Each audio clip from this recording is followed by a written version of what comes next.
Agatha Christie's The Mysterious Affair at Styles. Chapter 5. It isn't strychnine, is it? "Where did you find this?" I asked Poirot in lively curiosity. "In the waste-paper basket. You recognize the handwriting?"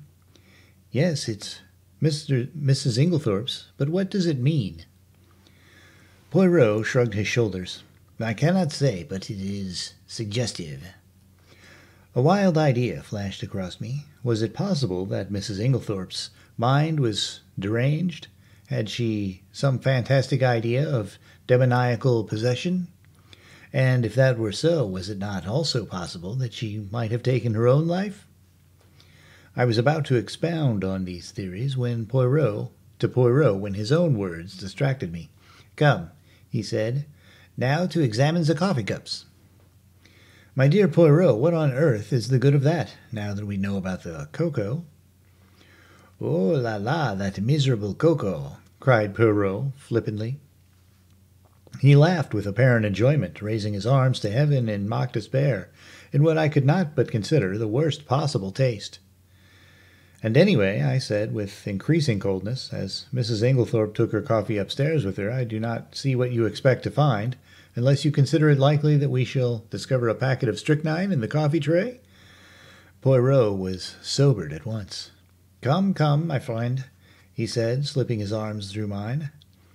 "Ne vous fâchez pas. Allow me to interest myself in my coffee cups, and I will respect your cocoa. There, is it a bargain?" He was so quaintly humorous that I was forced to laugh, and we went together to the drawing-room, where the coffee cups and tray remained undisturbed as we had left them. Poirot made me recapitulate the scene of the night before, listening very carefully and verifying the position of the various cups. "So Mrs. Cavendish stood by the tray and poured out, yes. Then she came across to the window where you sat with Mademoiselle Cynthia, yes. Here are the 3 cups, and the cup on the mantelpiece, half drunk, that would be Mr. Lawrence Cavendish's. And the one on the tray?" "John Cavendish's. I saw him put it down there." "Good. 1, 2, 3, 4, 5. But where, then, is the cup of Mr. Inglethorpe?" "He does not take coffee." "Then all of them are accounted for. One moment, my friend." With infinite care he took a drop or two from the grounds in each cup, sealing them up in separate test tubes, tasting each in turn as he did so. His physiognomy underwent a curious change. An expression gathered there that I can only describe as half puzzled and half relieved. "Bien," he said at last. "It is evident. I had an idea, but clearly I was mistaken. Yes, altogether I was mistaken. Yet it is strange, but no matter." And with a characteristic shrug he dismissed whatever it was that was worrying him from his mind. I could have told him from the beginning that this obsession of his over the coffee was bound to end in a blind alley, but I restrained my tongue. After all, though he was old, Poirot had been a great man in his day. "Breakfast is ready," said John Cavendish, coming in from the hall. "You will breakfast with us, Monsieur Poirot?" Poirot acquiesced. I observed John. Already he was almost restored to his normal self. The shock of the events of the last night had upset him temporarily, but his equable poise soon swung back to the normal. He was a man of very little imagination, in sharp contrast with his brother, who had, perhaps, too much. Ever since the early hours of the morning, John had been hard at work sending telegrams. One of the first had gone to Evelyn Howard, writing notices for the papers, and generally occupying himself with the melancholy duties that a death entails. "May I ask how things are proceeding?" he said.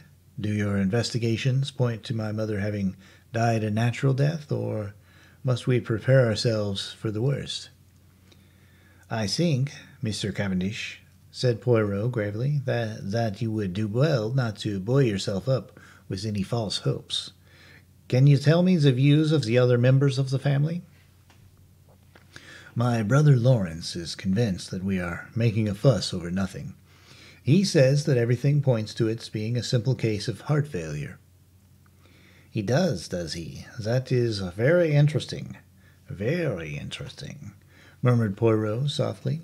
And Mrs. Cavendish? A faint cloud passed over John's face. I have not the faintest idea what my wife's views on the subject are.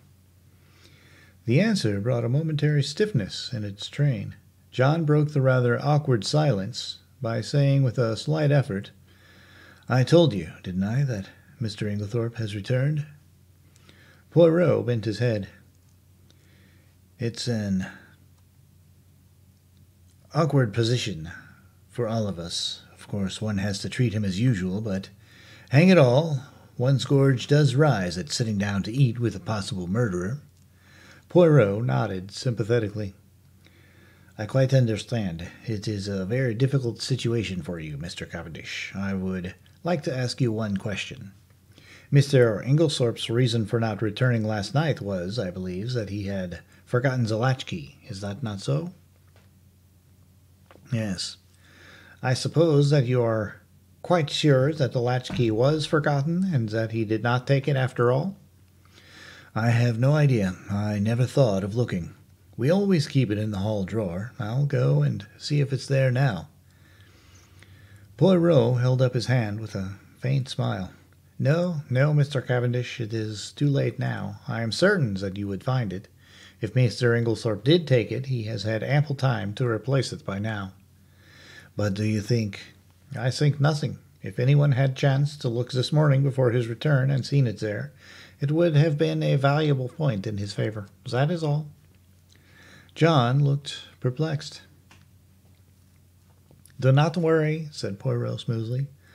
I assure you that you need not let it trouble you. Since you are so kind, let us go and have some breakfast.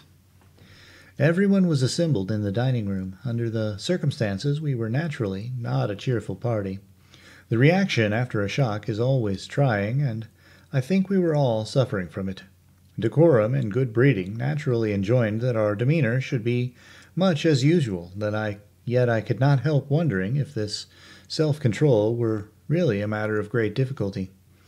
There were no red eyes, no signs of secretly indulged grief. I felt that I was right in my opinion, that Dorcas was the person most affected by the personal side of the tragedy. I pass over Alfred Inglethorpe, who acted the bereaved widower in a manner that I felt to be disgusting in its hypocrisy. Did he know that we suspected him? I wondered. Surely he could not be unaware of the fact, conceal it as we would. Did he feel some secret stirring of fear, or was he confident that his crime would go unpunished? Surely the suspicion in the atmosphere must warn him that he was already a marked man. But did everyone suspect him? What about Mrs. Cavendish? I watched her as she sat at the head of the table, graceful, composed, enigmatic.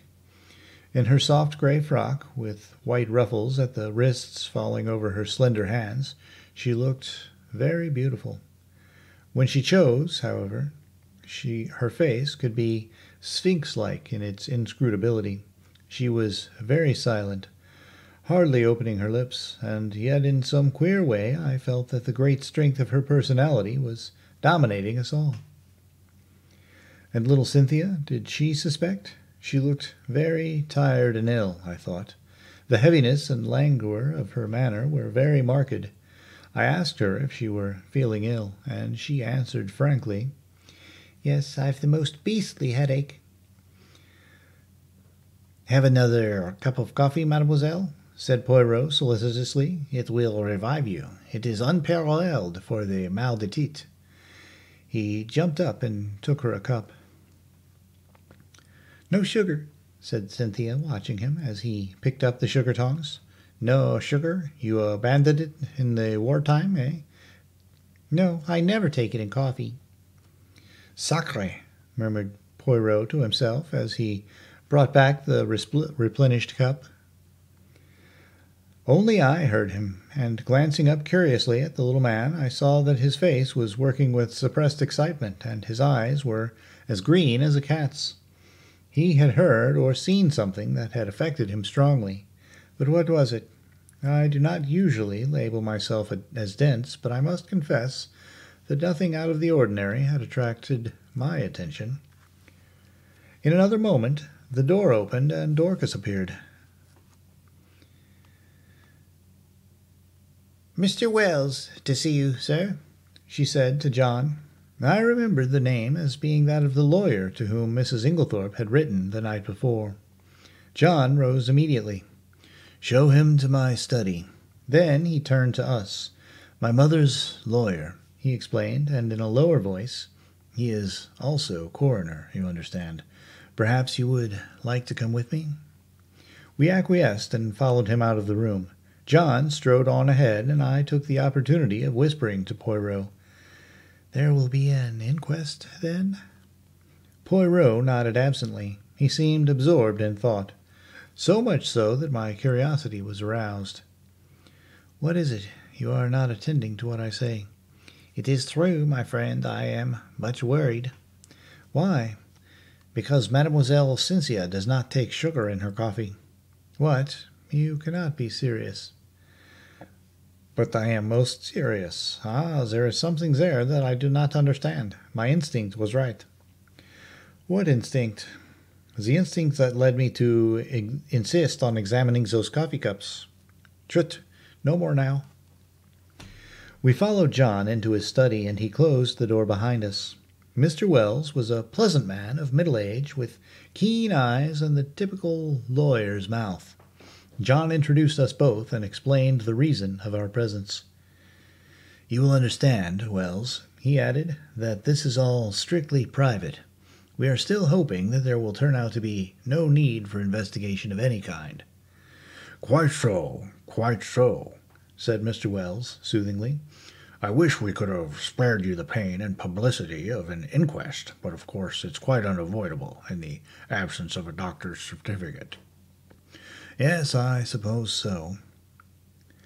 "Clever man, Bowerstein. Great authority on toxicology, I believe."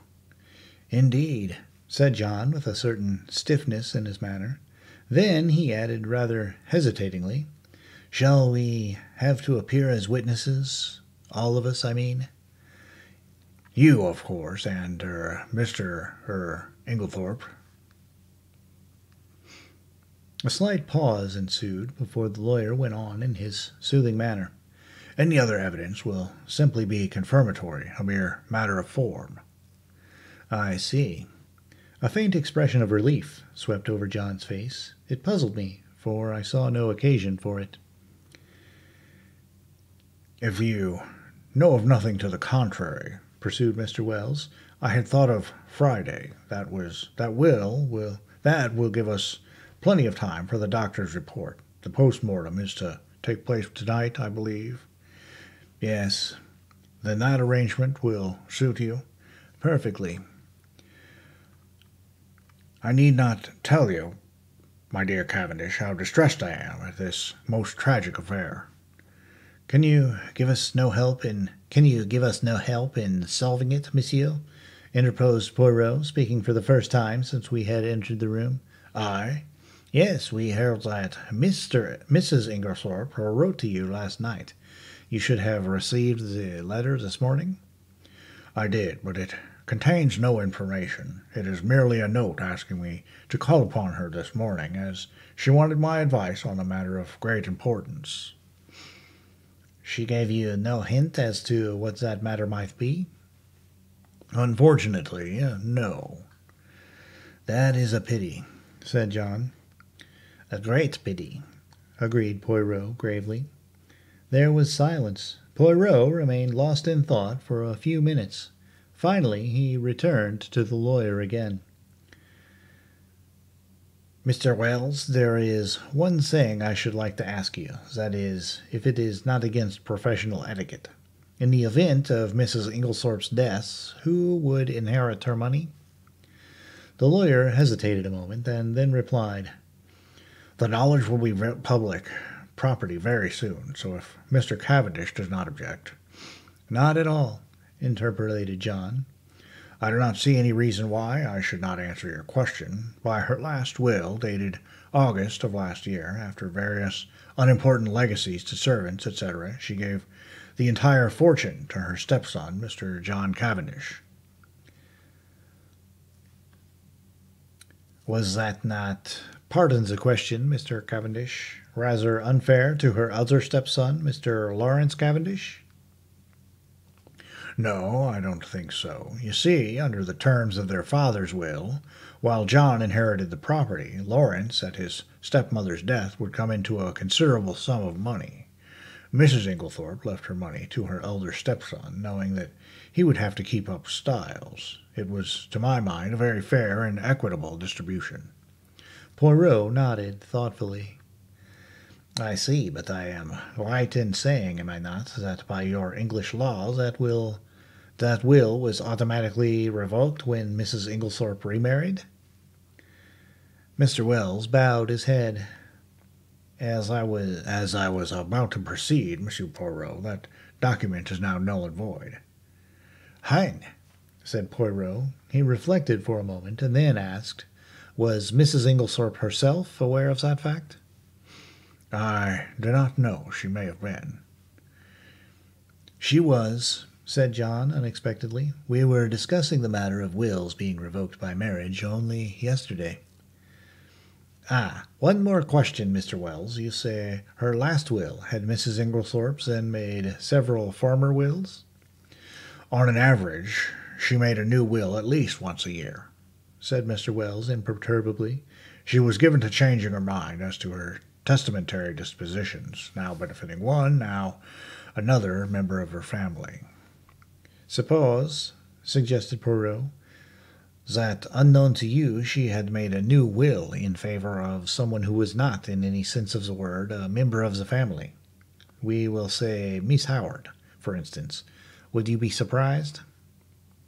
Not in the least. Ah. Poirot seemed to have exhausted his questions. I drew close to him while John and the lawyer were debating the question of going through Mrs. Inglethorpe's papers. Do you think Mrs. Inglethorpe made a will leaving all her money to Miss Howard? I asked in a low voice with some curiosity. Poirot smiled. No. Then why did you ask? Hush. John Cavendish had turned to Poirot. Will you come with us, Monsieur Poirot? We are going through my mother's papers. Mr. Inglethorpe is quite willing to leave it entirely to Mr. Wells and myself. Which simplifies matters very much, murmured the lawyer, as technically, of course, he was entitled. He did not finish the sentence. We will look through the desk in the boudoir first, explained John, and go to her bedroom afterwards. She kept her most important papers in a purple despatch case, which we must look through carefully. Yes, said the lawyer. It is quite possible that there may be a later will than the one in my possession. There is a later will. It was Poirot who spoke. What? John and the lawyer both looked at him, startled. Or rather, pursued my friend imperturbably, there was one. What do you mean, there was one? Where is it now? Burnt? Burnt? Yes, see here. He took out the charred fragment we had found in the grate in Mrs. Inglethorpe's room and handed it to the lawyer with a brief explanation of when and where he had found it. But possibly this is an old will? I do not think so. In fact, I am almost certain that it was made no earlier than yesterday afternoon. What? Impossible! Broke simultaneously from both men. Poirot turned to John. If you will allow me to send for your gardener, I will prove it to you. No, of course, but I don't see. Poirot raised his hand. Do as I ask you. Afterward, you shall question as much as you like, please. Very well. He rang the bell. Dorcas answered it in due course. Dorcas, will you tell Manning to come round and speak to me here? Yes, sir. Dorcas withdrew. We waited in tense silence. Poirot alone seemed perfectly at his ease and dusted a forgotten corner of the bookcase. The clumping of hobnailed boots on the gravel outside proclaimed the approach of Manning. John looked questioningly at Poirot. The latter nodded. "Come inside, Manning," said John. "I want to speak to you." Manning came slowly and hesitatingly through the French window and stood as near it as he could. He held his cap in his hands, twisting it very carefully round and round. His back was much bent, though he was probably not as old as he looked. But his eyes were sharp and intelligent, and belied his slow and rather cautious speech. "Manning," said John, "this gentleman will put some questions to you, which I want you to answer." "Yes, sir," mumbled Manning. Poirot stepped forward briskly. Manning's eye swept over him with a faint contempt. "You were planting a bed of begonias round by the south side of the house yesterday afternoon, were you not, Manning?" "Yes, sir. Me and Willem." "And Mrs. Inglethorpe came into the window and called you, did she not?" "Yes, sir, she did." "Tell me in your own words exactly what happened after that." "Well, sir, nothing much. She just told Willem to go on his bicycle down to the village and bring back a form of will or such like. I don't know what exactly. She wrote it down for him." "Well?" "Well, he did, sir." "And what happened next?"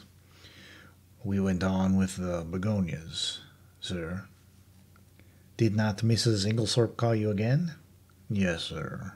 Both me and Willem she called." "And then?"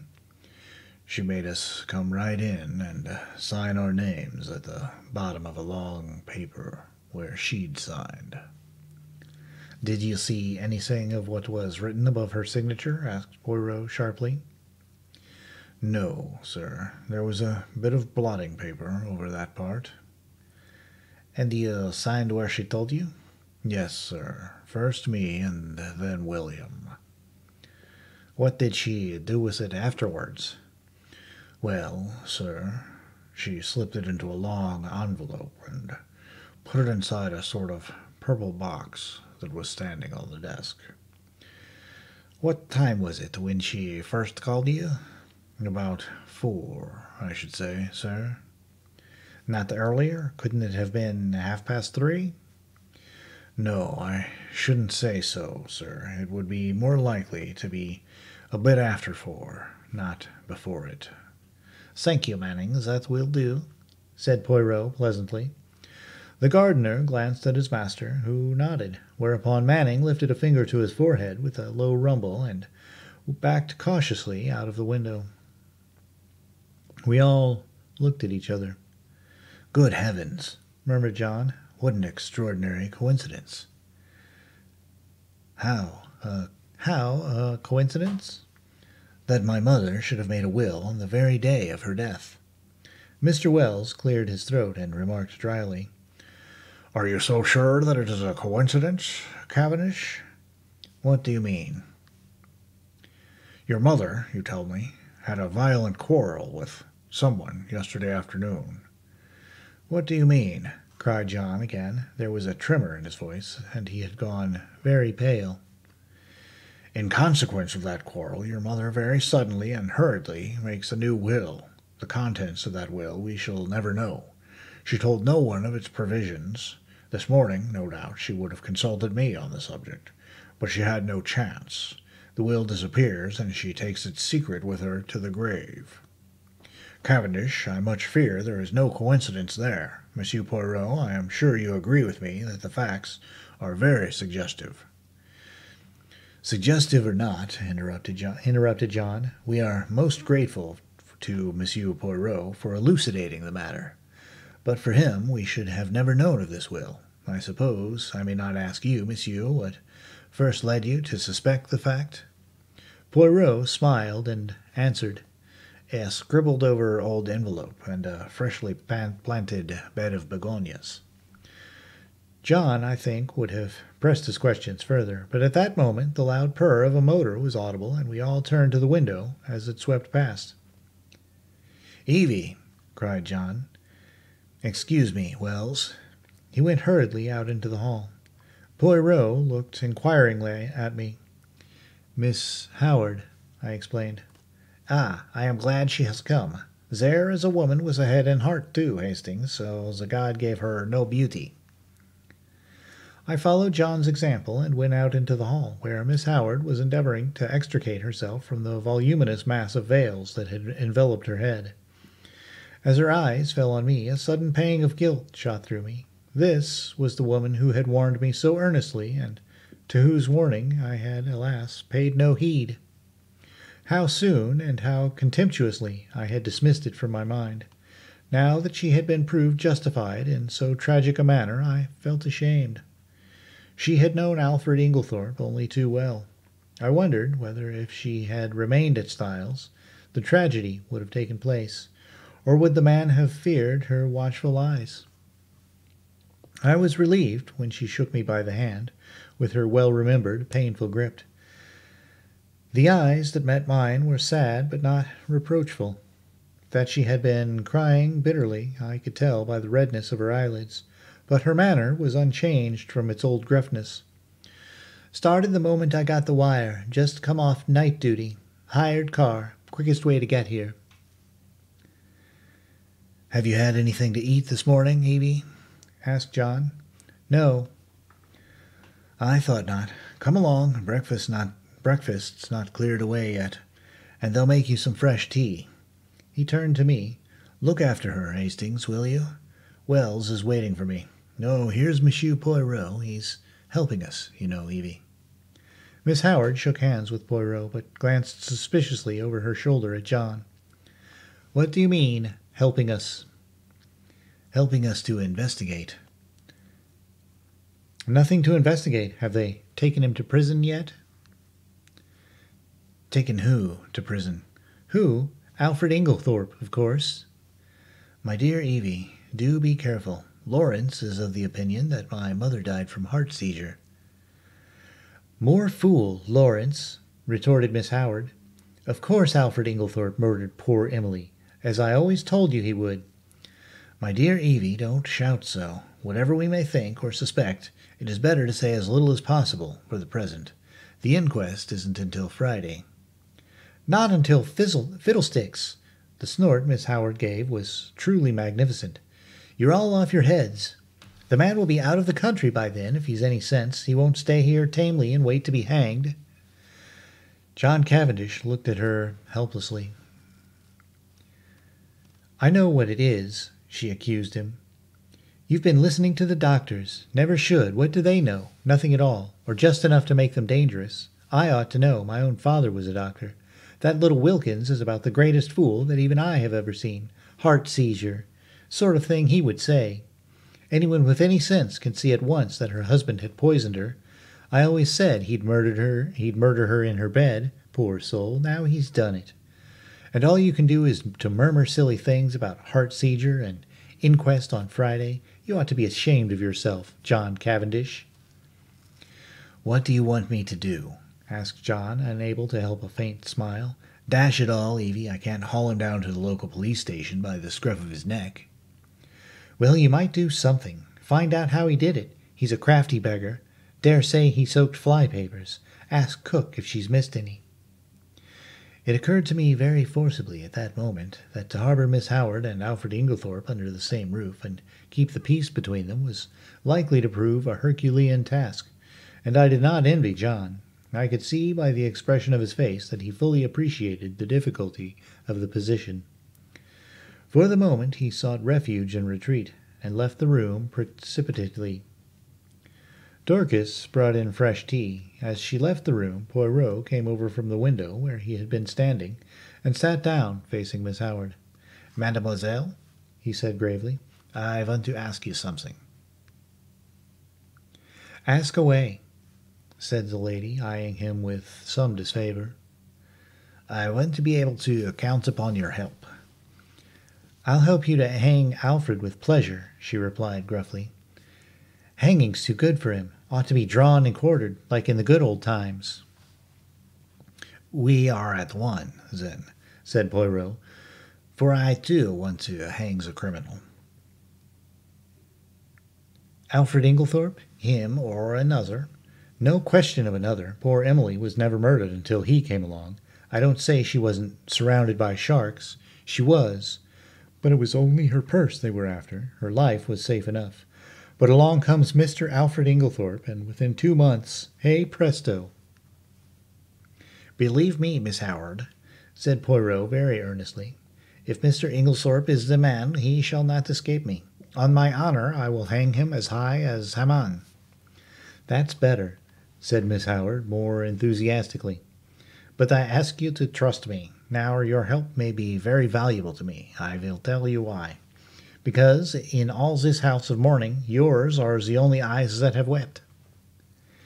Miss Howard blinked, and a new note crept into the gruffness of her voice. "If you mean that I was fond of her, yes, I was. You know, Emily was a selfish old woman in her way. She was very generous, but she always wanted a return.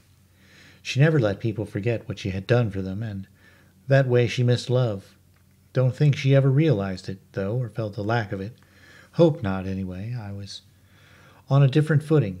I took my stand from the first. So many pounds a year I'm worth to you, well and good, but not a penny piece besides, not a pair of gloves, nor a theater ticket. She didn't understand, was very offended sometimes, said I was foolishly proud. It wasn't that, but I couldn't explain. Anyway, I kept my self-respect, and so, out of the whole bunch, I was the only one who could allow myself to be fond of her. I watched over her, I guarded her from the lot of them, and then a glib-tongued scoundrel comes along, and pooh, all my years of devotion go for nothing." Poirot nodded sympathetically. "I understand, mademoiselle. I understand all you feel. It is most natural. You think that we are lukewarm, that we lack fire and energy. But trust me, it is not so." John stuck his head in at this juncture and invited both of us to come up to Mr. and Mrs. Inglethorpe's room, as he and Mr. Wells had finished looking through the desk in the boudoir. As we went up the stairs, John looked back to the dining-room door and lowered his voice confidentially. "Look here, what's going to happen when these two meet?" I shook my head helplessly. "I've told Mary to keep them apart if she can. Will she be able to do so? The Lord only knows. There's one thing, Inglethorpe himself won't be too keen on meeting her." "You've got the keys still, haven't you, Poirot?" I asked as we reached the door of the locked room. Taking the keys from Poirot, John unlocked it and we all passed in. The lawyer went straight to the desk, and John followed him. "My mother kept most of her important papers in this dispatch case, I believe," he said. Poirot drew out a small bunch of keys. "Permit me. I locked it out of precautions this morning." "But it's not locked now." "Impossible." "See," said John, and lifted the lid as he spoke. "Mille tonnerres!" cried Poirot, dumbfounded. "And I, who have both the keys in my pocket." He flung himself upon the case. Suddenly he stiffened. "Ah, voilà une affaire! This lock has been forced." "What?" Poirot laid down the case again. "But who forced it, and why should they? When? But the door was locked?" These exclamations burst from us disjointedly. Poirot answered them categorically, almost mechanically. "Who? That is the question. Why? Ah, if I only knew. When? Since I was here an hour ago. As to the door being locked, it is a very ordinary lock. Possibly many other of the door keys in this passage would fit it." We stared at one another blankly. Poirot had walked over to the mantelpiece. He was outwardly calm, but I noticed his hands, which, from long force of habit, were mechanically straightening the spill vases on the mantelpiece, were shaking violently. "See here, it was like this," he said at last. "There was something in that case, some piece of evidence, slight in itself, perhaps, but still enough of a clue to connect the murderer with the crime. It was vital to him that it should be destroyed before it was discovered and its significance appreciated. Therefore he took the great risk of coming in here, finding the case locked. He was obliged to force it, thus betraying his presence. For him to take that risk, it must have been something of great importance. But what was it? Ah, cried Poirot with a gesture of anger, that I do not know. A document of some kind, without doubt. Possibly the scrap of paper Dorcas saw in her hand yesterday afternoon. And I... His anger burst forth freely. Miserable animals that I am, I guessed nothing. I have behaved like an imbecile.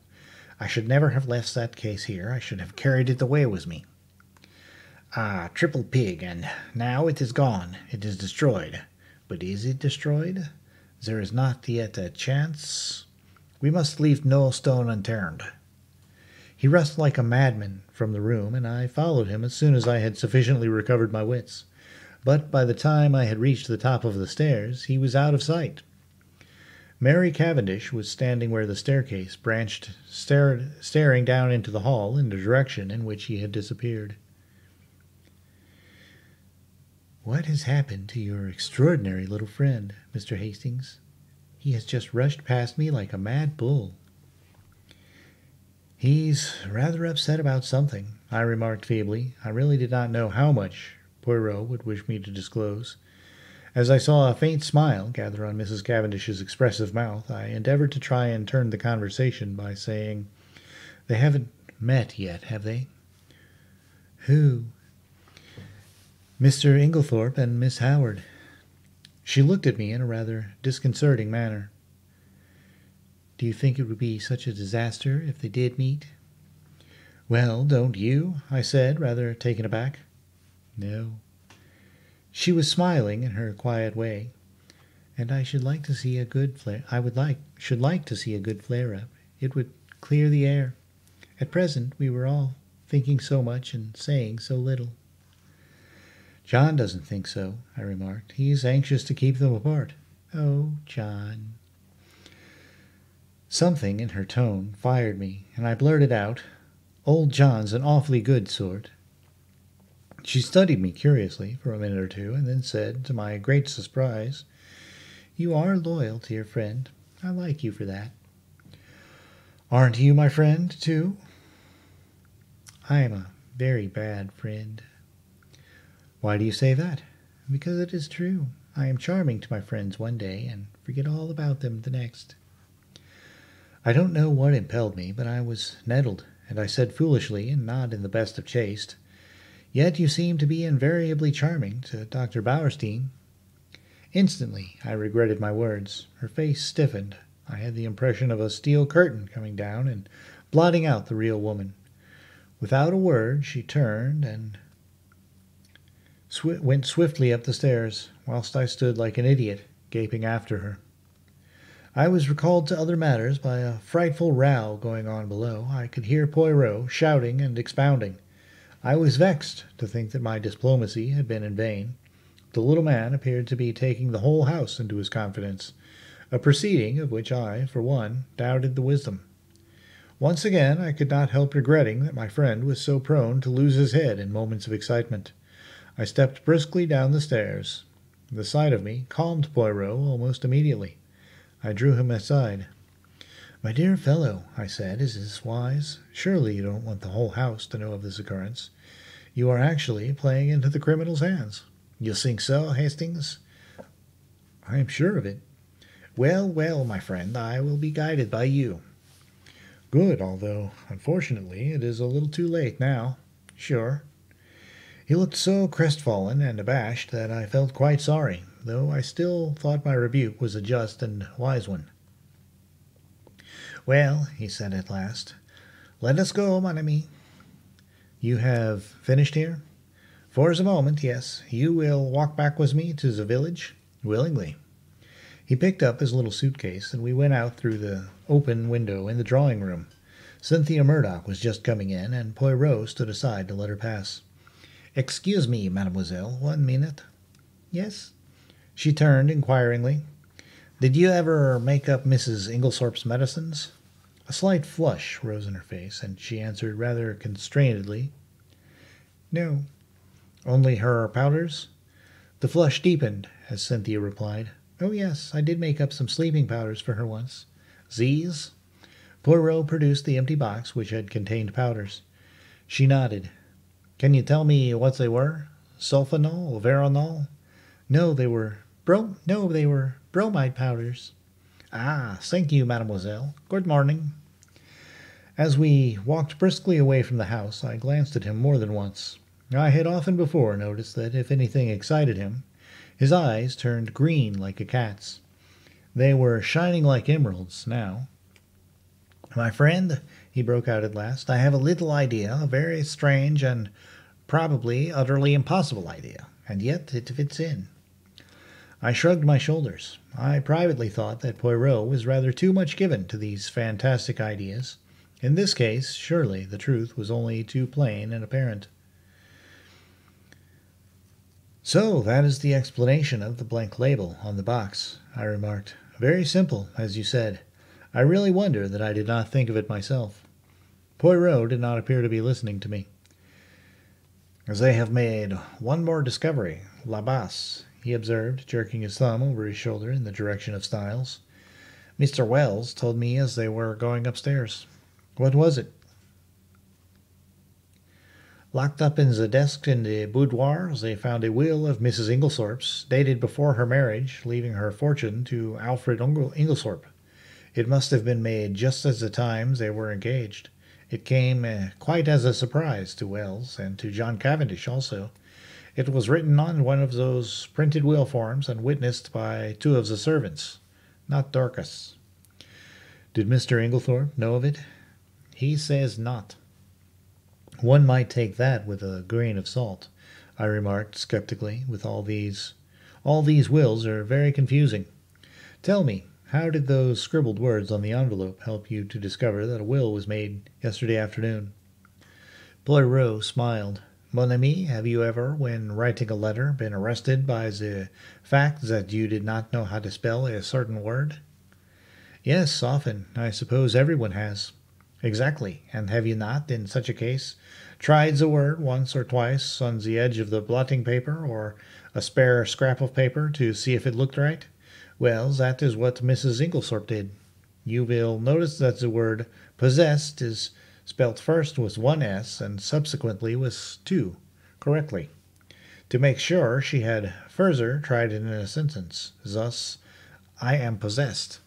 Now, what did that tell me? It told me that Mrs. Inglethorpe had been writing the word possessed that afternoon, and having the fragment of paper found in the grate fresh in my mind, the possibility of a will, a document almost certain to contain that word, occurred to me at once. This possibility was confirmed by a further circumstance. In the general confusion, the boudoir had not been swept that morning, and near the desk were several traces of brown mold and earth. The weather had been perfectly fine for some days, and no ordinary boots would have left such a heavy deposit. I strolled to the window and saw at once that the begonia beds had been newly planted. The mold in the beds was exactly similar to that on the floor in the boudoir. I also learnt from you that they had been planted yesterday afternoon, and I was now sure that one or possibly both of the gardeners, for there were two sets of footprints in the bed, had entered the boudoir. For if Mrs. Inglethorpe had merely wished to speak to them, she would in all probability have stood at the window, and they would not have come into the room at all. I was now quite convinced that she had made a fresh will, and had called the two gardeners in to witness her signature. Events proved that I was right in my supposition. That was very ingenious, I could not help admitting. I must confess that the conclusions I drew from those few scribbled words were quite erroneous. He smiled. You gave too much rein to your imagination. Imagination is a good servant and a bad master. The simplest explanation is always the most likely. Another point. How did you know that the key of the despatch box had been lost? I did not know it. It was a guess that turned out to be correct. You observed that it had a piece of twisted wire through the handle that suggested to me at once that it had possibly been wrenched off a flimsy key ring. Now, if it had been lost and recovered, Mrs. Inglethorpe would have at once replaced it on her bunch. But on her bunch I found what was obviously the duplicate key. very new and bright, which led me to the hypothesis that somebody else had inserted the original key in the lock of the dispatch case. Yes, I said, Alfred Inglethorpe, without doubt. Poirot looked at me curiously. You are very sure of his guilt? Well, naturally, every fresh circumstance seems to establish it more clearly. On the contrary, said Poirot quietly, there are several points in his favor. Oh, come now. Yes, I see only one, and that he was not in the house last night. Bad shot, as you say, in English. You have chosen the one point that, to my mind, tells against him. How is that? Because if Mr. Inglethorpe knew that his wife would be poisoned last night, he would certainly have arranged to be away from the house. His excuse was an obviously trumped-up one. That leaves us two possibilities. Either he knew what was going to happen, or he had a reason of his own for his absence. And that reason? I asked, skeptically. Poirot shrugged his shoulders. How should I know? Discreditable, without doubt. This Mr. Inglethorpe, I should say, is somewhat of a scoundrel. But that does not of necessity make him a murderer. I shook my head, unconvinced. We do not agree, eh? Said Poirot. Well, let us leave it. Time will show which of us is right. Now let us turn to other aspects of the case. What do you make of the fact that all the doors of the bedroom were bolted on the inside? Well, I considered, one must look at it logically. True. I should put it this way. The doors were bolted. Our own eyes have told us that, yet the presence of the candle grease on the floor and the destruction of the will prove that during the night someone entered the room. You agree so far? Perfectly, put with admirable clearness. Proceed. Well, I said, encouraged, as the person who entered did not do so by the window, nor by miraculous means, it follows that the door must have been opened from inside by Mrs. Inglethorpe herself. That strengthens the conviction that the person in question was her husband. She would naturally open the door to her own husband. Poirot shook his head. Why should she? She had bolted the door leading into his room. A most unusual proceeding on her part. She had had a most violent quarrel with him that very afternoon. No, he was the last person she would admit. But you agree with me that the door must have been opened by Mrs. Inglethorpe herself. There is another possibility. She may have forgotten to bolt the door into the passage when she went to bed, and have got up later, towards the morning, and bolted it in. Poirot, is that seriously your opinion? No, I do not say it is so, but it might be. Now, to turn to another feature, what do you make of the scrap of conversation you overheard between Mrs. Cavendish and her mother-in-law?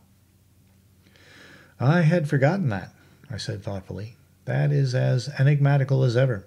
It seems incredible that a woman like Mrs. Cavendish, proud and reticent to the last degree, should interfere so violently in what was certainly not her affair. Precisely. It was an astonishing thing for a woman of her breeding to do.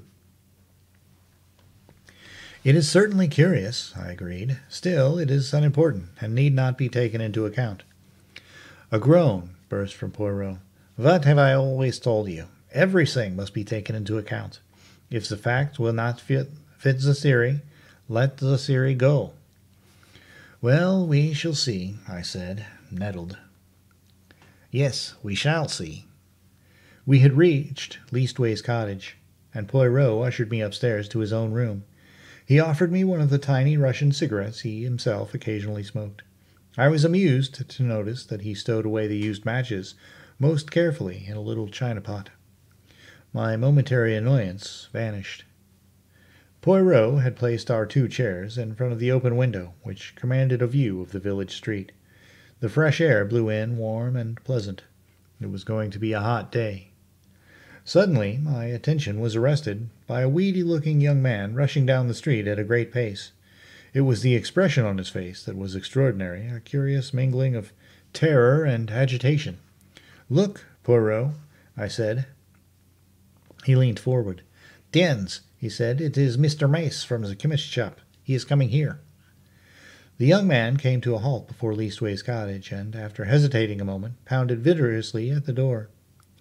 "A little minute," cried Poirot from the window. "I come." Motioning to me to follow him, he ran swiftly down the stairs and opened the door. Mr. Mace began at once. "Oh, Mr. Poirot, I'm sorry for the inconvenience, but I heard that you'd just come back from the hall." "Yes, we have." The young man moistened his dry lips. His face was working curiously. "It's all over the village about old Mrs. Inglethorpe dying. So suddenly, they do say," he lowered his voice cautiously, "that it's poison." Poirot's face remained quite impassive. "Only the doctors can tell us that, Mr. Mace." "Yes, exactly, of course." The young man hesitated, and his agitation was too much for him. He clutched Poirot by the arm and sank his voice to a whisper. "Just tell me this, Mr. Poirot. It isn't strychnine, is it?" I hardly heard what Poirot replied, something evidently of a non-committal nature. The young man departed, and as he closed the door, Poirot's eyes met mine. "Yes," he said, nodding gravely. "He will have evidence to give at the inquest." We went slowly upstairs. I was opening my lips when Poirot stopped me with a gesture of his hand. "Not now, mon ami. I have need of reflection. My mind is in some disorder, which is not well." For about 10 minutes he sat in dead silence, perfectly still except for several expressive motions of his eyebrows, and all the time his eyes grew steadily greener. At last he heaved a deep sigh. "It is well. The bad moment has passed. Now all is arranged and classified. One must never permit confusion. The case is not clear yet. No, for it is one of the most complicated. It puzzles me, Hercule Poirot. There are 2 facts of significance." "And what are they?" "The first is the state of the weather yesterday. That is very important." "But it was a glorious day," I interrupted. "Poirot, you're pulling my leg." "Not at all. The thermometer registered 80 degrees in the shade. Do not forget that, my friend. It is key to the whole riddle." "And the second point?" "The important fact is that Monsieur Inglethorpe wears very peculiar clothes, has a black beard, and uses glasses." "Poirot, I cannot believe you are serious." "I am absolutely serious, my friend. But this is childish." "No, it is very momentous." "And supposing the coroner's jury returns a verdict of wilful murder against Alfred Inglethorpe, what becomes of your theories then?" "They would not be shaken because 12 stupid men had happened to make a mistake. But that will not occur. For one thing, a country jury is not anxious to take responsibility upon itself, and Mr. Inglethorpe stands practically in the position of a local squire. Also," he added placidly, "I should not allow it." "You would not allow it?" "No." I looked at the extraordinary little man, divided between annoyance and amusement. He was so tremendously sure of himself, as though he read my thoughts. He nodded gently. "Oh, yes, mon ami, I would do what I say." He got up and laid his hand on my shoulder. His physiognomy underwent a complete change. Tears came into his eyes. "In all this, you see, I think of that poor Mrs. Inglethorpe, who is dead. She was not extravagantly loved, no, but she was very good to us Belgians. I owe her a debt." I endeavored to interrupt, but Poirot swept on.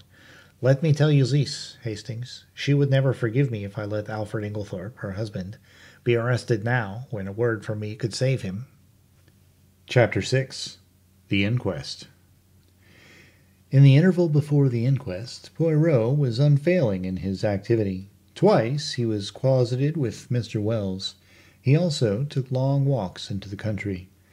I rather resented his not taking me into his confidence, the more so as I could not in the least guess what he was driving at.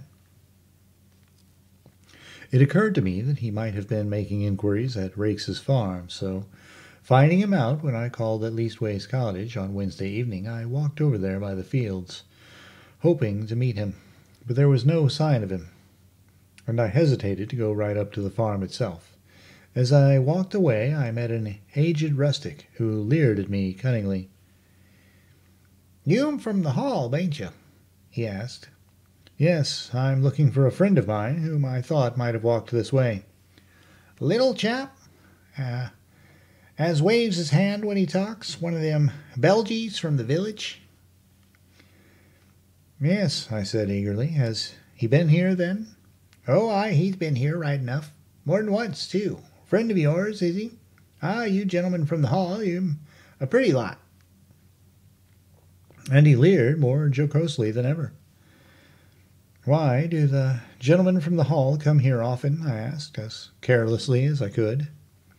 He winked at me knowingly. "One does, mister. No naming names, mind, and a very liberal gentleman, too. Oh, thank you, sir, I'm sure." I walked on sharply. Evelyn Howard had been right then, and I experienced a sharp twinge of disgust as I thought of Alfred Inglethorpe's liberality with another woman's money. Had that piquant gypsy face been at the bottom of the crime, or was it the baser mainspring of money? Probably a judicious mixture of both. On one point, Poirot seemed to have a curious obsession. He once or twice observed to me that he thought Dorcas must have made an error in fixing the time of the quarrel. He suggested to her repeatedly that it was 4:30 and not 4 o'clock when she had heard the voices. But Dorcas was unshaken. Quite an hour, or even more, had elapsed between the time when she had heard the voices and 5 o'clock when she had taken tea to her mistress. The inquest was held on Friday at the Stylites Arms in the village. Poirot and I sat together, not being required to give evidence. The preliminaries were gone through, the jury viewed the body, and John Cavendish gave evidence of identification. Further questioned, he described his awakening in the early hours of the morning and the circumstances of his mother's death. The medical evidence was next taken. There was a breathless hush, and every eye was fixed on the famous London specialist, who was known to be one of the greatest authorities of the day on the subject of toxicology. In a few brief words, he summed up the result of the post-mortem. Shorn of its medical phraseology and technicalities, it amounted to the fact that Mrs. Inglethorpe had met her death as the result of strychnine poisoning. Judging from the quantity recovered, she must have taken not less than 3/4 of a grain of strychnine, but probably 1 grain or slightly over. "Is it possible that she could have swallowed the poison by accident?" asked the coroner. "I should consider it very unlikely. Strychnine is not used for domestic purposes, as some poisons are, and there are restrictions placed on its sale." "Does anything in your examination lead you to determine how the poison was administered?" "No." "You arrived at Styles before Dr. Wilkins, I believe." "That is so. The motor met me just outside the lodge gates, and I hurried there as fast as I could." "Will you relate to us exactly what happened next?" "I entered Mrs. Inglethorpe's room. She was at that moment in a typical tetanic convulsion, turned towards me and gasped out, 'Alfred, Alfred.'" "Could the strychnine have been administered by Mrs. Inglethorpe's after-dinner coffee, which was taken to her by her husband?" "Possibly, but strychnine is a fairly rapid drug in its action. The symptoms appear from 1 to 2 hours after it has been swallowed. It is retarded under certain conditions, none of which, however, appear to have been present in this case.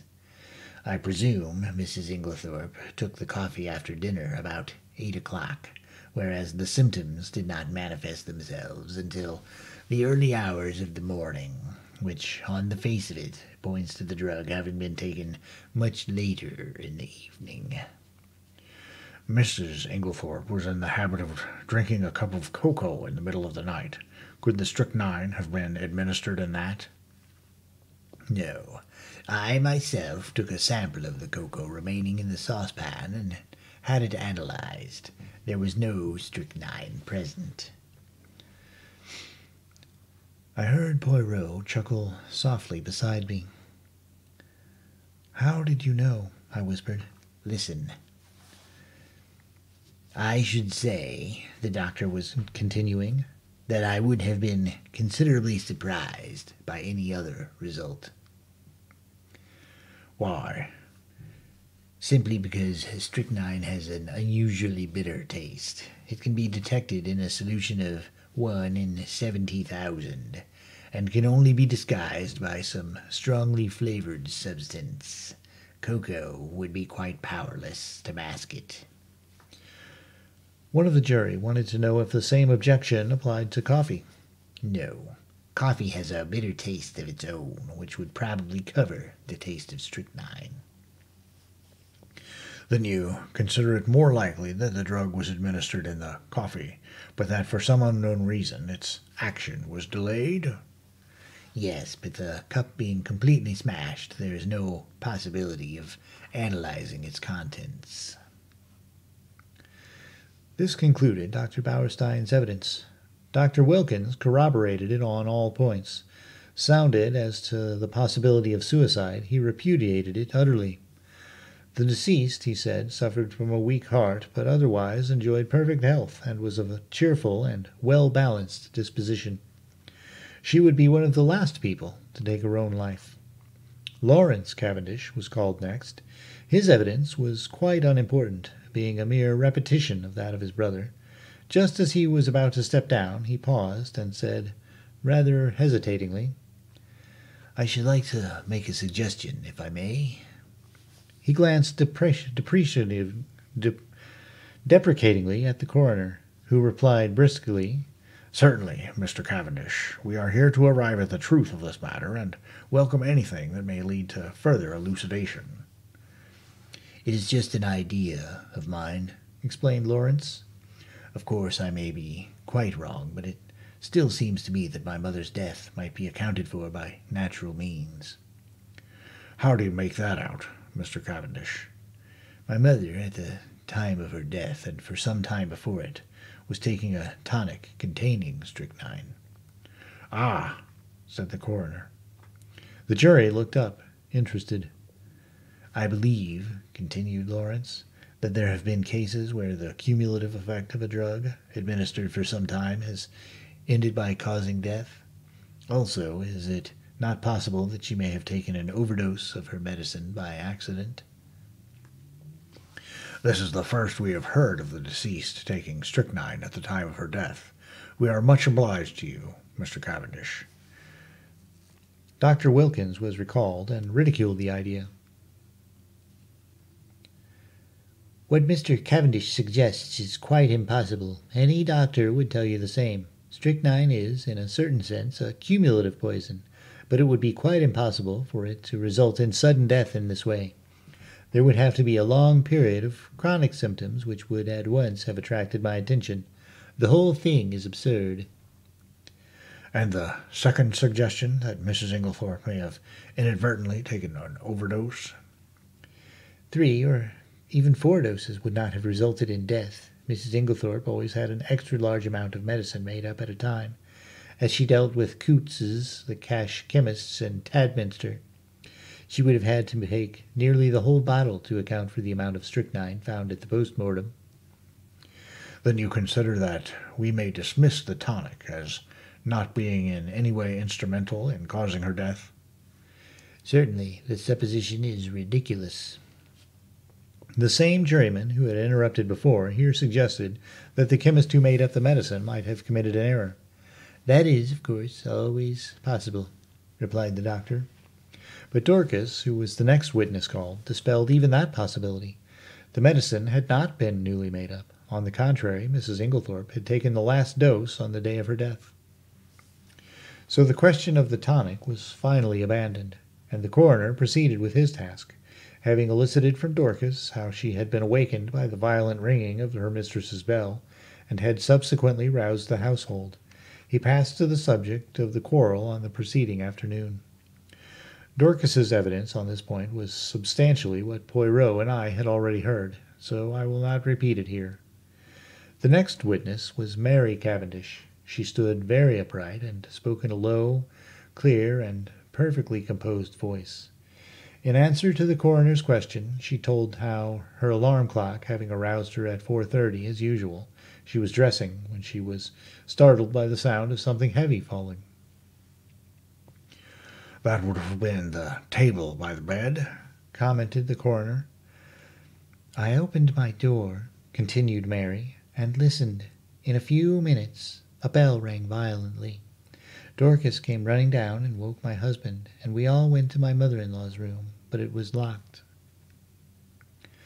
The coroner interrupted her. I really do not think we need to trouble you further on that point. We know all that can be known of the subsequent happenings, but I should be obliged if you would tell us all you overheard of the quarrel the day before. I? There was a faint insolence in her voice. She raised her hand and adjusted the ruffle of lace at her neck, turning her head a little as she did so. And quite spontaneously the thought flashed across my mind. She is gaining time. Yes, I understand, continued the coroner deliberately, that you were sitting reading on the bench just outside the long window of the boudoir. That is so, is it not?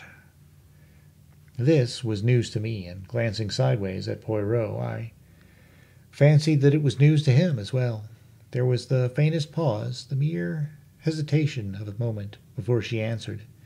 Yes, that is so. And the boudoir window was open, was it not?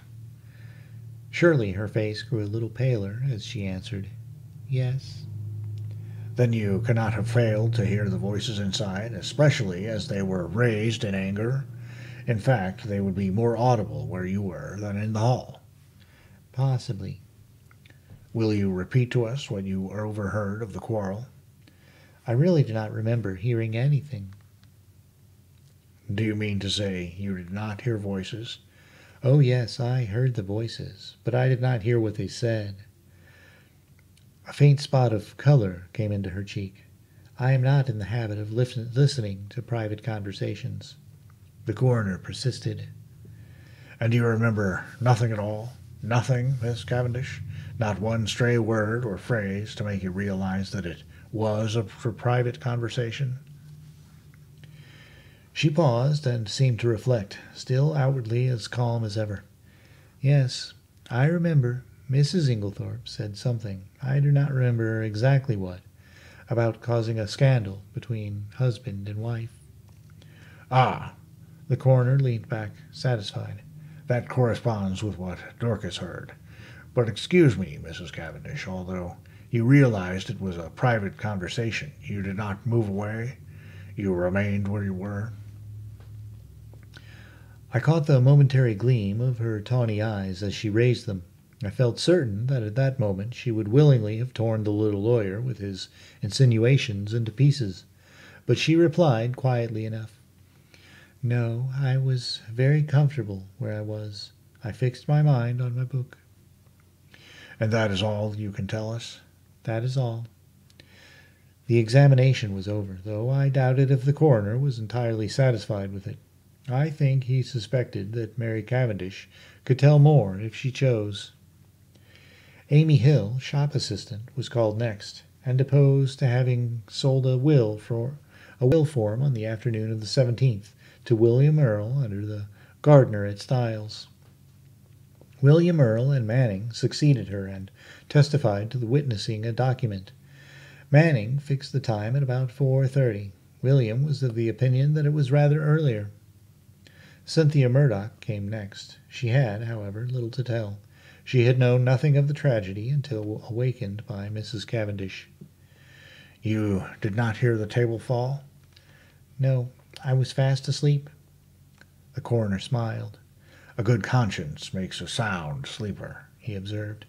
Thank you, Miss Murdoch. That is all. Miss Howard. Miss Howard produced the letter written to her by Mrs. Inglethorpe on the evening of the 17th. Poirot and I had, of course, already seen it. It added nothing to our knowledge of the tragedy. The following is a facsimile. Styles Court, Essex. Handwritten note. July 17th. My dear Evelyn, can we not bury the hatchet? I have found it hard to forgive the things you said against my dear husband, but I am an old woman and very fond of you. Yours affectionately, Emily Inglethorpe. It was handed to the jury, who scrutinized it attentively. I fear it does not help us much, said the coroner with a sigh. There is no mention of any of the events of that afternoon. Plain as a pikestaff to me, said Miss Howard shortly. It shows clearly enough that my poor old friend had just found out she'd been made a fool of. It says nothing of the kind in the letter, the coroner pointed out. No, because Emily never could bear to put herself in the wrong. But I know her. She wanted me back, but she wasn't going to own that I'd been right. She went round about. Most people do. Don't believe in it, myself. Mr. Wells smiled faintly, so I noticed, did several of the jury. Miss Howard was obviously quite a public character. Anyway, all this tomfoolery is a great waste of time, continued the lady, glancing up and down at the jury disparagingly. Talk, talk, talk, when all the time we know perfectly well. The coroner interrupted her in an angry agony of apprehension. Thank you, Miss Howard. That is all. I fancy he breathed a sigh of relief when she complied. Then came the sensation of the day. The coroner called Albert Mace, chemist's assistant. It was our agitated young man of the pale face. In answer to the coroner's question, he explained that he was a qualified pharmacist, but had only recently come into his particular shop, as the assistant formerly there had just been called up for the army. These preliminaries completed, the coroner proceeded to business. Mr. Mace, have you lately sold strychnine to any unauthorized person? Yes, sir. When was this? Last Monday night. Monday, not Tuesday? No, sir. Monday the 16th. Will you tell us to whom you sold it? You could have heard a pen drop. Yes, sir. It was to Mr. Inglethorpe. Every eye turned simultaneously to where Alfred Inglethorpe was sitting, impassive and wooden. He started slightly as the damning words fell from the young man's lips. I half thought he was going to rise from his chair, but he remained seated, although a remarkably well-acted expression of astonishment rose on his face. You are sure of what you say? Quite sure, sir. Are you in the habit of selling strychnine indiscriminately over the counter? The wretched young man wilted visibly under the coroner's frown. Oh, no, sir, of course not. But seeing it was Mr. Inglethorpe of the Hall, I thought there was no harm in it. He said it was to poison a dog. I inwardly sympathized. It was only human nature to endeavor to please, the Hall especially when it might result in custom being transferred from Coots to the local establishment. Is it not customary for anyone purchasing poison to sign a book? Yes, sir, Mr. Inglethorpe did so. Have you got the book here? Yes, sir. It was produced, and with a few words of stern censure, the coroner dismissed the wretched Mr. Mace. Then, amidst a breathless silence, Alfred Inglethorpe was called. Did he realize, I wondered, how closely the halter was being drawn round his neck? The coroner went straight to the point. On Monday evening last, did you purchase strychnine for the purpose of poisoning a dog? Inglethorpe replied with perfect calmness. No, I did not. There is no dog at Styles except an outdoor sheepdog, which is in perfect health. You deny absolutely having purchased strychnine from Albert Mace on Monday last? I do. Do you also deny this? The coroner handed in the register in which his signature was inscribed. Certainly I do.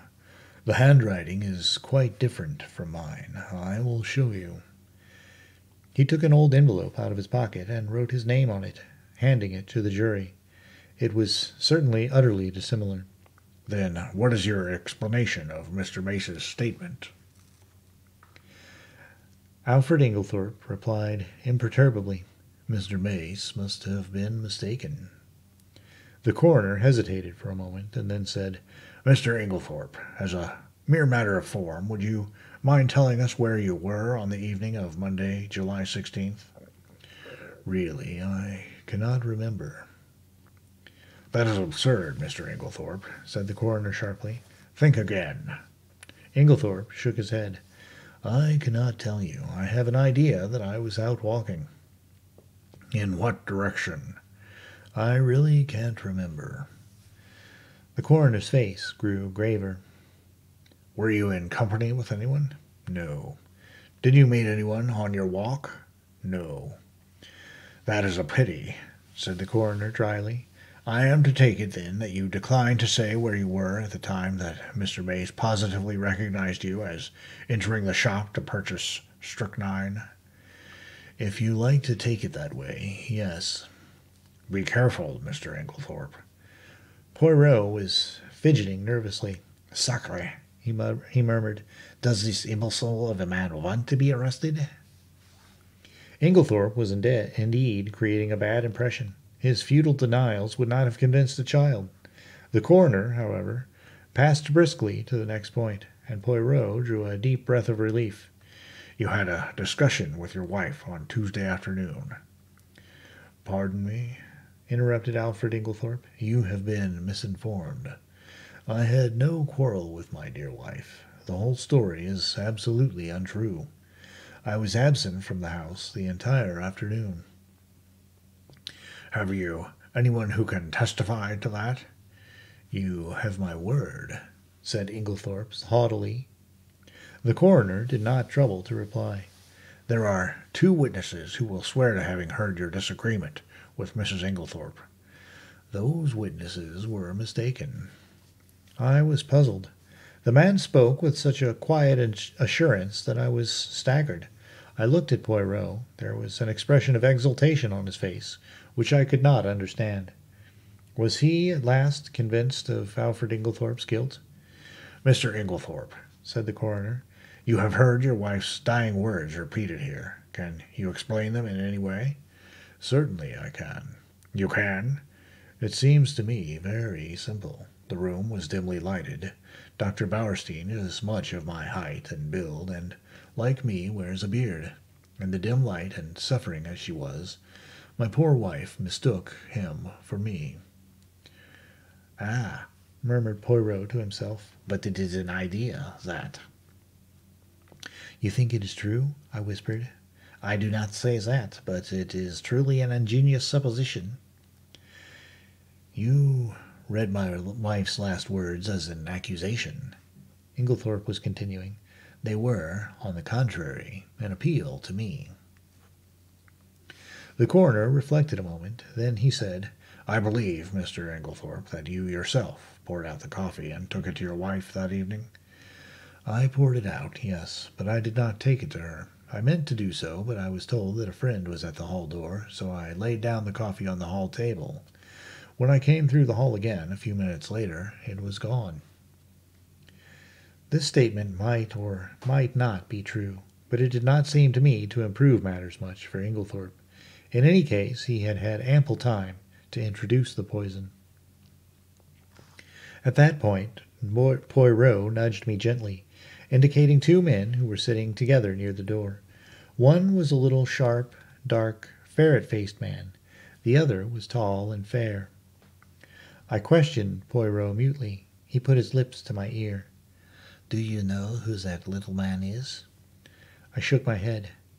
That is Detective Inspector James Japp of Scotland Yard. Jimmy Japp. The other man is from Scotland Yard, too. Things are moving quickly, my friend. I stared at the 2 men intently. There was certainly nothing of the policeman about them. I should never have suspected them of being official personages. I was still staring when I was startled and recalled to the verdict by the verdict being given. Willful murder against some person or persons unknown.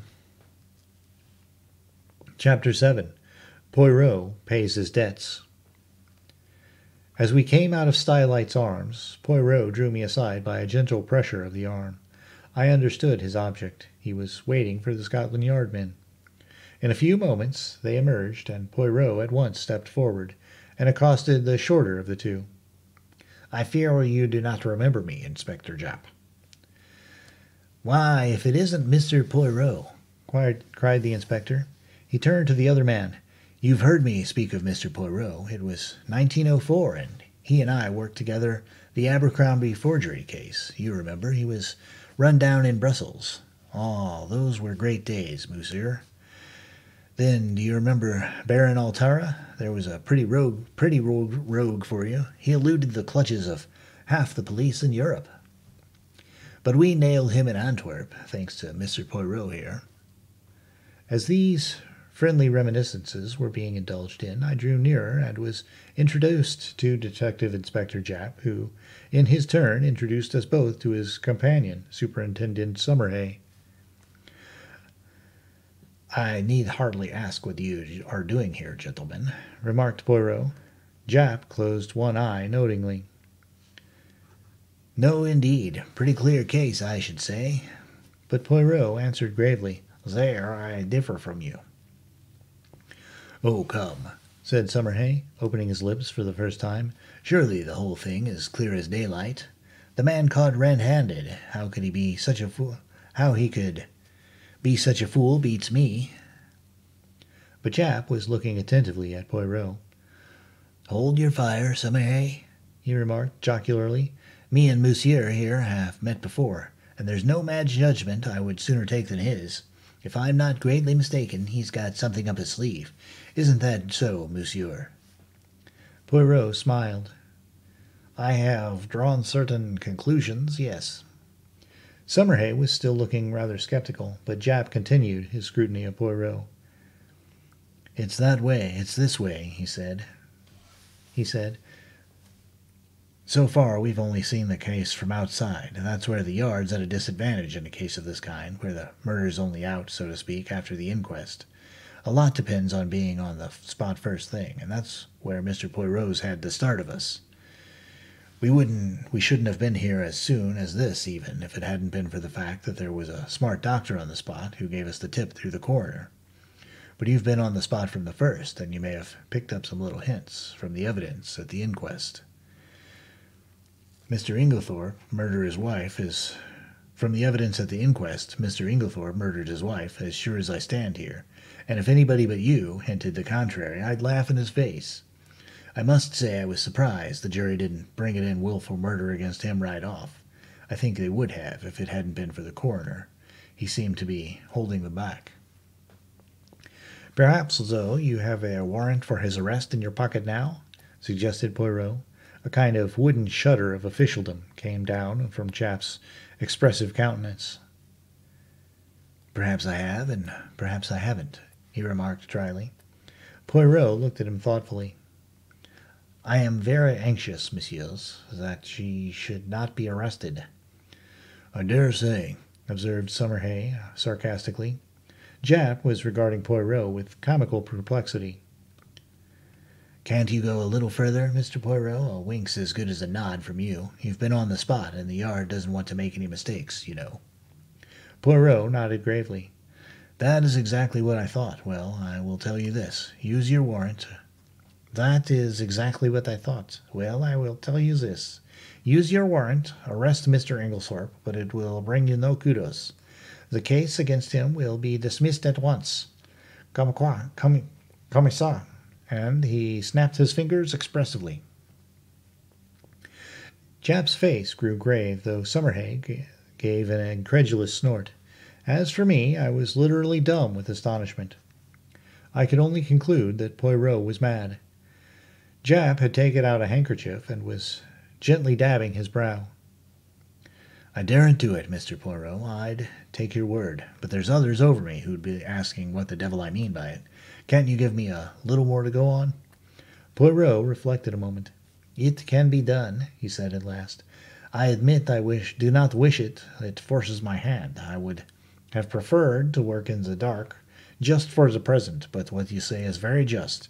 The word of a Belgian policeman, whose day is past, is not enough. And Alfred Inglethorpe must not be arrested. That I have sworn, as my friend Hastings here knows. See, then, my good Japp, you go at once to Styles?"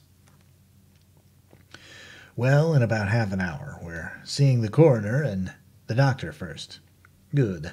Call for me in Passings, last house in the village. I will go with you. At Styles, Mr. Inglethorpe will give you, or if he refuses, as is probable, I will give you such proofs that shall satisfy you that the case against him could not possibly be sustained. Is that the bargain?" "That's a bargain," said Japp heartily, "and on behalf of the Yard I'm much obliged to you. Though I'm bound to confess I can't at present see the faintest possible loophole in the evidence, but you always were a marvel. So long, then, monsieur." The two detectives strode away, Summerhay with an incredulous grin on his face. "Well, my friend," cried Poirot before I could get in a word, "what do you think? Mon Dieu, I have had some warm moments in that court. I did not figure to myself that the man would be so pig-headed as to refuse to say anything at all. Decidedly, it was the policy of an imbecile." There are other explanations besides that of imbecility," I remarked. "For if the case against him is true, how could he defend himself except by silence?" "Why, in 1,000 ingenious ways," cried Poirot. "See, say that it is I who have committed this murder. I can think of 7 most plausible stories, far more convincing than Mr. Inglethorpe's stony denials." I could not help laughing. "My dear Poirot, I am sure you are capable of thinking of 70, but seriously, in spite of what I heard you say to the detectives, you surely cannot still believe in the possibility of Alfred Inglethorpe's innocence." "Why not now as much as before? Nothing has changed." "But the evidence is so conclusive." "Yes, too conclusive." We turned in at the gate of Leastways Cottage and proceeded up the now familiar stairs. Yes, too conclusive," continued Poirot almost to himself. "Real evidence is usually vague and unsatisfactory. It has to be examined, sifted. But here the whole thing is cut and dried. No, my friend, this evidence has been very cleverly manufactured, so cleverly that it has defeated its own ends." "How do you make that out?" "Because so long as the evidence against him was vague and intangible, it was very hard to disprove. But in his anxieties a criminal has drawn the net so closely that one cut will set Inglethorpe free." I was silent, and in a minute or two Poirot continued. "Let us look at the matter like this. Here is a man, let us say, who sets out to poison his wife. He has lived by his wits, as the saying goes. Presumably, therefore, he has some wits. He is not altogether a fool. Well, how does he set about it? He goes boldly to the village chemist's and purchases strychnine under his own name with a trumped-up story about a dog, which is bound to be proved absurd. He does not employ the poison that night. No, he waits until he has had a violent quarrel with her. Of course, the whole household is cognizant, and which naturally directs their suspicions upon him. He prepares no defense, no shadow of an alibi, yet he knows the chemist's assistant must necessarily come forward with the facts. Bah! Do not ask me to believe that any man could be so idiotic. Only a lunatic who wished to commit suicide by causing himself to be hanged would act so." "Still, I do not see," I began. "Neither do I see, I tell you, mon ami. It puzzles me. Me, Hercule Poirot." "But if you believe him innocent, how do you explain his buying the strychnine?" "Very simple. He did not buy it." "But Mace recognized him." "I beg your pardon. He saw a man with a black beard like Mr. Inglethorpe's, and wearing glasses like Mr. Inglethorpe, and dressed in Mr. Inglethorpe's rather noticeable clothes. He could not recognize a man whom he had probably only seen in the distance since, you remember, he himself had only been in the village a fortnight, and Mrs. Inglethorpe dealt principally with Coots and Tadminster." "Then you think—" "Mon ami, do you remember the 2 points I laid stress upon? Leave the first one for a moment. What was the second?" "The important fact that Alfred Inglethorpe wears peculiar clothes, has a black beard, and uses glasses," I quoted. "Exactly. Now suppose anyone wished to pass himself off as John or Lawrence Cavendish. Would it be easy?" "No," I said thoughtfully. "Of course, an actor—" But Poirot cut me short ruthlessly. "And why would it not be easy? I will tell you, my friend. Because they are both clean-shaven men. To make up successfully as one of those two in broad daylight, it would need an actor of genius and a certain identical facial resemblance. But in the case of Alfred Inglethorpe, all that is changed. His clothes, his beard, the glasses which hide his eyes, those are the salient points about his personal appearance. Now, what is the first instinct of the criminal? To divert suspicion from himself, is it not so? And how can he best do that? By throwing it on someone else. In this instance, there was a man ready to his hand. Everybody was predisposed to believe in Mr. Inglethorpe's guilt. It was a foregone conclusion that he would be suspected. But to make it a sure thing, there must be tangible proof, such as the actual buying of the poison, and that, with a man of the peculiar appearance of Mr. Inglethorpe, was not difficult. Remember, this young Mace had never actually spoken to Mr. Inglethorpe. How should he doubt that the man in his clothes, with his beard and his glasses, was not Alfred Inglethorpe? It may be so, I said, fascinated by Poirot's eloquence. But if that was the case, why does he not say where he was at 6 o'clock on Monday evening? Ah, why indeed, said Poirot, calming down. If he were arrested, he probably would speak. But I do not want it to come to that. I must make him see the gravity of his position. There is, of course, something discreditable behind his silence. If he did not murder his wife, he is nevertheless a scoundrel, and has something of his own to conceal, quite apart from the murder. What can it be? I mused, won over to Poirot's views for the moment, although still retaining a faint conviction that the obvious deduction was the correct one. Can you not guess? Asked Poirot, smiling. No. Can you? Oh, yes, I had a little idea some time ago, and it has turned out to be correct. You never told me, I said reproachfully. Poirot spread out his hands apologetically. Pardon me, mon ami. You were not precisely sympathetique. He turned to me earnestly. Tell me, you see now that he must not be arrested? Perhaps, I said doubtfully, for I was really quite indifferent to the fate of Alfred Inglethorpe, and thought that a good friend would do him no harm. A good fright would do him no harm. Poirot, who was watching me intently, gave a sigh. Come, my friend, he said, changing the subject. Apart from Mr. Inglethorpe, how did the evidence at the inquest strike you? Oh, pretty much what I expected. Did nothing strike you as peculiar about it? My thoughts flew to Mary Cavendish, and I hedged. In what way? Well, Mr. Lawrence Cavendish's evidence, for instance. I was relieved. Oh, Lawrence, no, I don't think so. He was always a nervous chap. His suggestion that his mother might have been poisoned accidentally by means of the tonic she was taking, that did not strike you as strange, Hein? No, I can't say it did. The doctors ridiculed it, of course, but it was quite a natural suggestion for a layman to make. But Monsieur Lawrence is not a layman. You told me yourself that he had started by studying medicine, and that he had taken his degree. Yes, that's true. I never thought of that. I was rather startled. It is odd. Poirot nodded. From the first, his behavior has been peculiar. Of all the household, he alone would be likely to recognize the symptoms of strychnine poisoning, and yet we find him the only member of the family to uphold strenuously the theory of deaths from natural causes.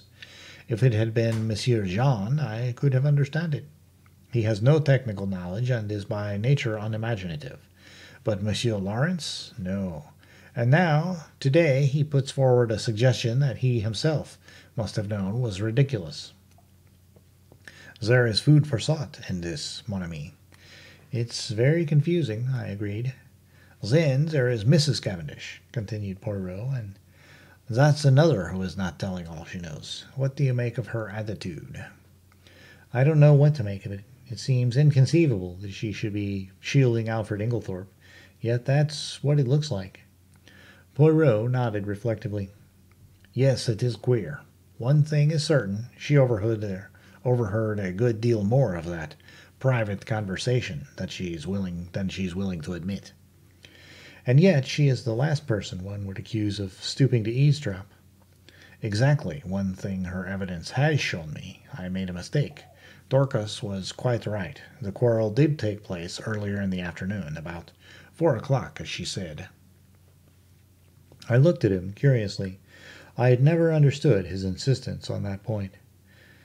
Yes, a good deal of that was peculiar came out today, continued Poirot.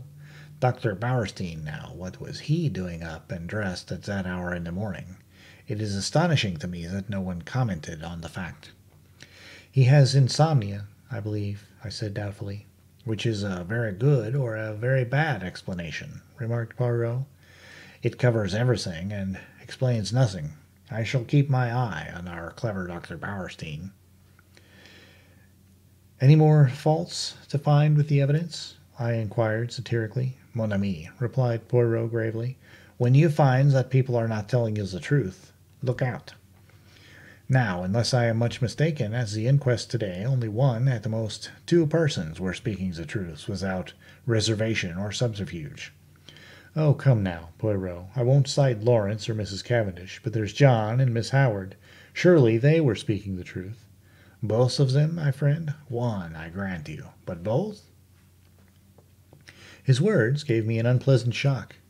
Miss Howard's evidence, unimportant as it was, had been given in such a downright straightforward manner that it had never occurred to me to doubt her sincerity. Still, I had a great respect for Poirot's sagacity, except on the occasions when he was what I described to myself as foolishly pig-headed. "Do you really think so?" I asked. Miss Howard had always seemed to me so essentially honest, almost uncomfortably so. Poirot gave me a curious look, which I could not quite fathom. He seemed to speak, and then checked himself. "Miss Murdoch, too," I continued. "There's nothing untruthful about her." No, but it was strange that she never heard a sound, sleeping next door, whereas Mrs. Cavendish, in the other wing of the building, distinctly heard the table fall. "Well, she's young, and she sleeps soundly." "Ah, yes, indeed. She must be a famous sleeper, that one." I did not quite like the tone of his voice, but at that moment a smart knock reached our ears, and looking out of the window we perceived the 2 detectives waiting for us below. Poirot seized his hat, gave a ferocious twist to his mustache, and, carefully brushing an imaginary speck of dust from his sleeve, motioned for me to precede him down the stairs. There we joined the detectives and set out for Styles. I think the appearance of the 2 Scotland Yard men was rather a shock, especially to John, though, of course, after the verdict, he had realized that it was only a matter of time. Still, the presence of the detectives brought the truth home to him more than anything else could have done. Poirot had conferred with Japp in a low tone on the way up, and it was the latter functionary who requested that the household, with the exception of the servants, should be assembled together in the drawing-room. I realized the significance of this. It was up to Poirot to make good his boast. Personally, I was not sanguine. Poirot might have excellent reasons for his belief in Inglethorpe's innocence, but a man of the type of Summerhay would require tangible proofs, and these I doubted if Poirot could supply. Before very long we had all trooped into the drawing-room, the door of which Japp closed. Poirot politely set chairs for everyone. The Scotland Yard men were the cynosure of all eyes. I think that for the first time we realized that the thing was not a bad dream, but a tangible reality. We had read of such things. Now we ourselves were actors in the drama. Tomorrow the daily papers all over England would blazon out the news in staring headlines. "Mysterious tragedy in Essex. Wealthy lady poisoned." There would be pictures of Styles, snapshots of the family leaving the inquest. The village photographer had not been idle. All the things that one had read 100 times. Things that happened to other people, not to oneself. And now, in this house, a murder had been committed. In front of us were the detectives in charge of the case. The well-known glib phraseology passed rapidly through my mind in the interval before Poirot opened the proceedings. I think everyone was a little surprised that it should be he and not one of the official detectives who took the initiative. "Mesdames and messieurs, said Poirot, bowing as though he were a celebrity about to deliver a lecture. "I have asked you to come here altogether for a certain object. That object, it concerns Mr. Alfred Inglethorpe." Inglethorpe was sitting a little by himself, I think. Unconsciously, everyone had drawn his chair slightly away from him, and he gave a faint start as Poirot pronounced his name. "Mr. Inglethorpe," said Poirot, addressing him directly, "a very dark shadow is resting upon this house, the shadow of murder." Inglethorpe shook his head sadly. "My poor wife," he murmured. "Poor Emily. It is terrible." "I do not think, monsieur," said Poirot pointedly, "that you quite realize how terrible it may be. For you." And as Inglethorpe did not appear to understand, he added, "Mr. Inglethorpe, you are standing in very grave danger." The two detectives fidgeted. "I saw the official caution. Anything you say will be used in evidence against you," actually hovering on Summerhay's lips. Poirot went on. "Do you understand now, monsieur?" "No. What do you mean?" "I mean," said Poirot deliberately, "that you are suspected of poisoning your wife." A little gasp ran round the circle at this plain speaking. "Good heavens!" cried Inglethorpe, starting up. "What a monstrous idea! I poison my dearest Emily?" "I do not think," Poirot watched him narrowly, that you quite realize the unfavourable nature of your evidence at the inquest, Mr. Inglethorpe.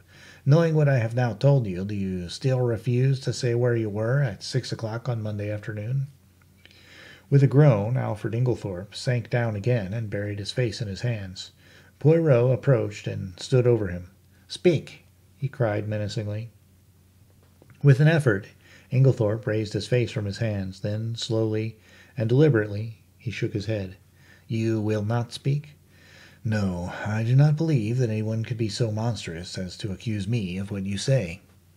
Poirot nodded thoughtfully, like a man whose mind is made up. "He said, "then I must speak for you." Alfred Inglethorpe sprang up again. "You? How can you speak? You do not know—" He broke off abruptly. Poirot turned to face us.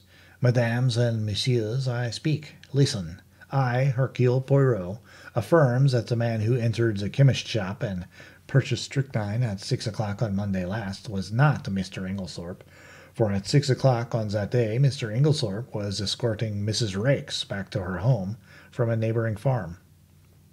I can produce no less than 5 witnesses to swear to having seen them together, either at 6 or just after, and as you may know, the Abbey Farm, Mrs. Raikes' home, is at least 2.5 miles distant from the village. There is absolutely no question as to the alibi."